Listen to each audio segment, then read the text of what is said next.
प्रेयसीने प्रियकराच्या मृतदेहासोबत लग्न केलं.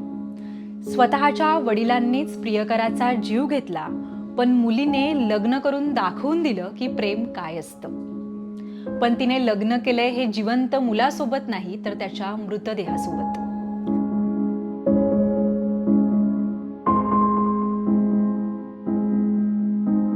जातीपोटी आतापर्यंत अनेक बळी गेले आणि सक्षम हाही त्यातलाच आहे.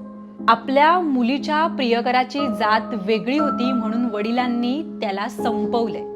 तुम्हाला वाटत असेल ही घटना बिहारमध्ये घडली आहे, तर जरा थांबा. ही घटना घडली आहे महाराष्ट्रातल्या नांदेडमध्ये. वडिलांनी आणि भावांनी मिळून मुलीच्या प्रियकराला संपवलं आणि मृतदेह घरी आल्यावर त्याच्याच नावाने कुंकू भरून त्या मुलीने दाखवून दिलं की प्रेम काय असतं. नेमकं नांदेडमध्ये काय घडलंय ते आपण या व्हिडिओत पाहणार आहोत. हाय, हॅलो, नमस्कार. मी जयती. आपण पाहत आहात एबीपी माझा. सक्षम आणि आचल यांचं 3 वर्षापासून प्रेम होतं. प्रेमाची ही त्यांची गोष्ट त्यांच्या वडिलांना आणि भावाला कळली. त्यांनी या दोघांनाही समजवलं, तुमचं प्रेम आम्हाला मान्य नाही, त्याच्यामुळे तुम्ही आता इथेच थांबा, असं सक्षमला सांगण्यात आलं. आपण समजवून देखील ते दोघं थांबत नाहीयेत. याचाच राग आचलच्या वडिलांच्या आणि भावाच्या मनात होता. आचलच्या वडिलांनी सक्षमला भेटायला बोलवलं आणि त्याच्यावर गोळ्या झाडल्या. त्याच्यावर 3 गोळ्या झाडल्या तरी त्याला काही झाले नाही. तेव्हा त्याच्या डोक्यात फरशी वगैरे टाकून मारलं त्याला.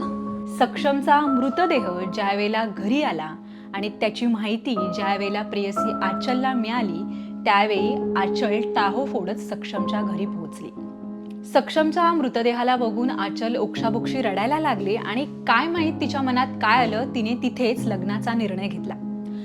सक्षमच्या नावाचं कुंकू तिने आपल्या कपाळावर भरलं आणि तिने दाखवून दिलं प्रेम काय असतं. सक्षम तर नाही आहे या जगामध्ये, मग कसं काय? त्यांना नसलं तर काय झालं, आमचं प्रेम तर आहे ना.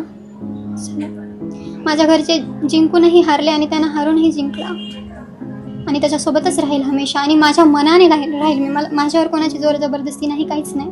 एकीकडे सक्षमच्या नावाचं कुंकू आचलने कपाळात भरलं आणि दुसरीकडे सक्षमला हळद लागत होती.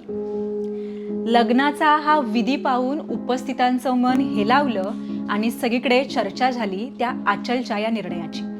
वडिलांनी सक्षमला संपवण्याचं कारणच हे होतं की लेकीने जातीबाहेर लग्न करू नये आणि आपल्या मताच्या विरोधात जाऊ नये.